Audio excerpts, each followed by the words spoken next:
ഞങ്ങൾക്കാ ബഹുമാനം. എന്താ ബഹുമാനം?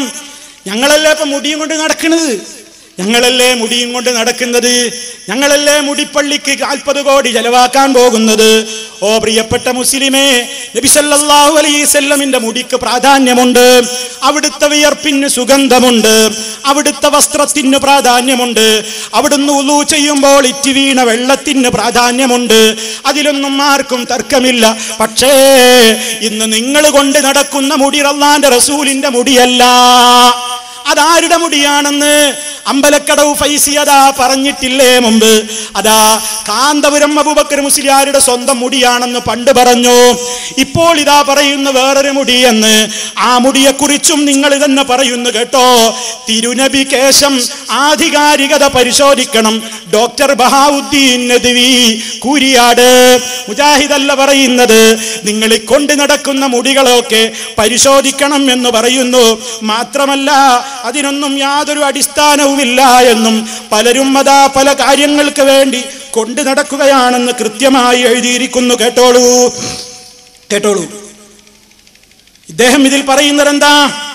ശരിക്ക് കേട്ടോ.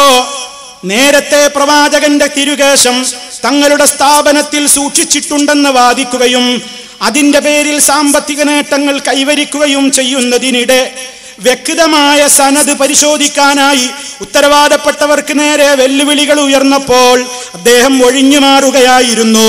അത് വിലപ്പോവില്ലെന്ന് കണ്ടപ്പോഴാണ് പുതിയ കേശവുമായി ഇവർ രംഗത്തെത്തിയതെന്ന് അദ്ദേഹം പറഞ്ഞു. അതുകൊണ്ട് ആധികാരികത പരിശോധിക്കണം, ആത്മീയ തട്ടിപ്പ് കരുതലോടെ കാണണമെന്നും അതിൽ വിശ്വാസികൾ വഞ്ചിതരാവരുതെന്നും Darul Huda Islamic University vice chancellor doctor Bahauddeen Nadwi മുജാഹിദല്ല എഴുതുന്നത്. അപ്പോ നിങ്ങൾക്ക് തന്നെ ഉറപ്പുണ്ടോ? ഇല്ല.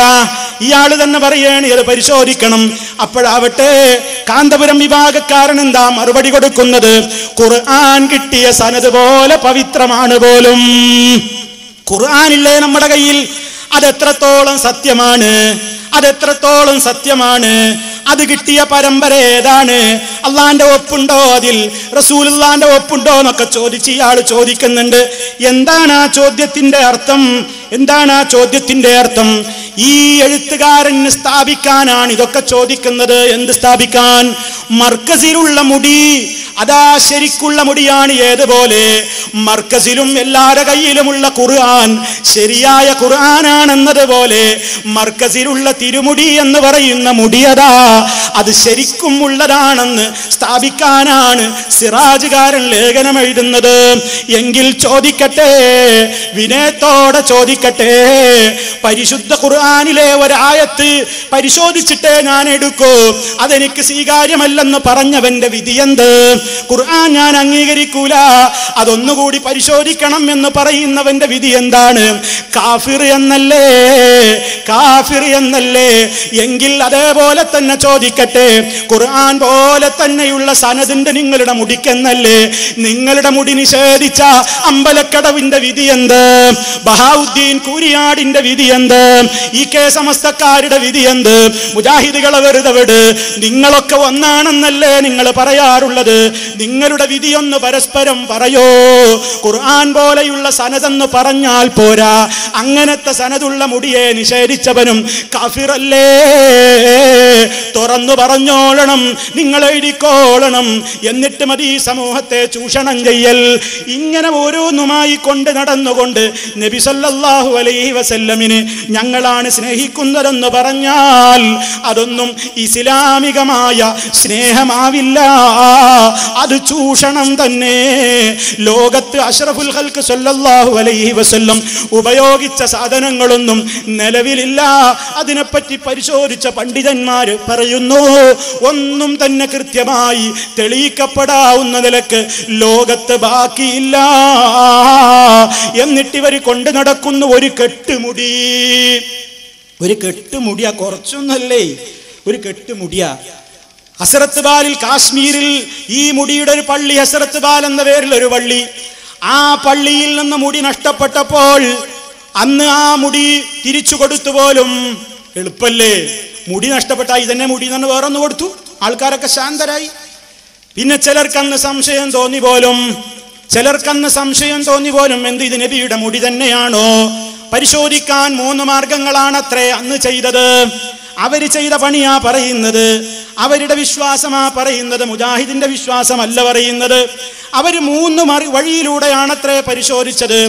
ആദ്യം നോക്കിയത്രേ ഇത് കത്തുമോ? അപ്പൊ കത്തുന്നില്ല, അപ്പൊ നബിയുടെ മുടി കത്തൂല. അടുത്ത പരിശോധന തേൻ പുരട്ടി നോക്കി, ഈച്ച വന്നിരിക്കുമോ? ഈച്ച വന്നിരിക്കുന്നില്ല, നബിയുടെ മുടി തന്നെ. മൂന്നാമത്തെ പരിശോധന എന്തായിരുന്നു?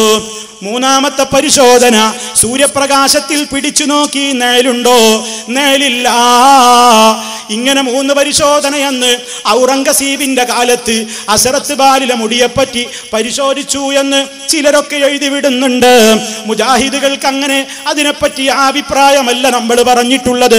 പക്ഷേ ഈ അഭിപ്രായമൊക്കെ അന്നുള്ളവർക്കുണ്ടായി എങ്കിൽ ഇന്നും ഇതിങ്ങനെ പരിശോധിക്കുന്നുണ്ടോ? ആലോചിച്ചു നോക്കണം. എന്നിട്ടൊരു കെട്ടുമുടിയാ, ഒരു കെട്ടുമുടി, അത് ഫോട്ടോക്കും കിട്ടുന്നില്ലേ? അതാ ഒരു കെട്ടുമുടിയുടെ ഫോട്ടോ കാണുന്നു. നിഴലില്ലാത്തതിന്റെ ഫോട്ടോ കിട്ടുമോ? നിഴലില്ലാത്തതിന്റെ ഫോട്ടോ എടുക്കാൻ പറ്റുമോ? പിന്നെ എങ്ങനെ മുടിയുടെ ഫോട്ടോ വന്നു? കഥയിൽ ചോദ്യമില്ല, കഥയിൽ ചോദ്യമില്ലല്ലോ. ഇങ്ങനെ നബി തങ്ങളുടെ മുടിയാന്ന് പറഞ്ഞിട്ട് ഒരു കൂട്ടർ ഇപ്പുറത്ത്. അപ്പോൾ അതാ ആഗോളാടിസ്ഥാനത്തിൽ ഷിയാക്കൾ വേറെ, അള്ളാന്റെ റസൂലിന്റെ ചെരുപ്പാണിത് എന്ന് പറഞ്ഞിട്ട് ഒരു കൂട്ടര്, നബി തങ്ങളുടെ ജുബ്ബക്കുപ്പായമാണെന്ന് പറഞ്ഞ് വേറൊരു കൂട്ടര്, അള്ളാന്റെ റസൂലിന്റെ തലപ്പാവാണെന്ന് പറഞ്ഞിട്ട് വേറൊരു കൂട്ടര്, അള്ളാന്റെ റസൂലിന്റെ വാളാന്നും പറഞ്ഞിട്ട് വേറൊരു കൂട്ടര്. ഇങ്ങനെ എത്ര വ്യാജവാദികൾ നബി തങ്ങളുടെ പേരിൽ രംഗത്ത് വന്ന് പ്രവർത്തിക്കുന്നു. എല്ലാ ശർറുകാരിൽ നിന്നും ഈ സമുദായത്തെ റബ്ബ് കാക്കട്ടെ.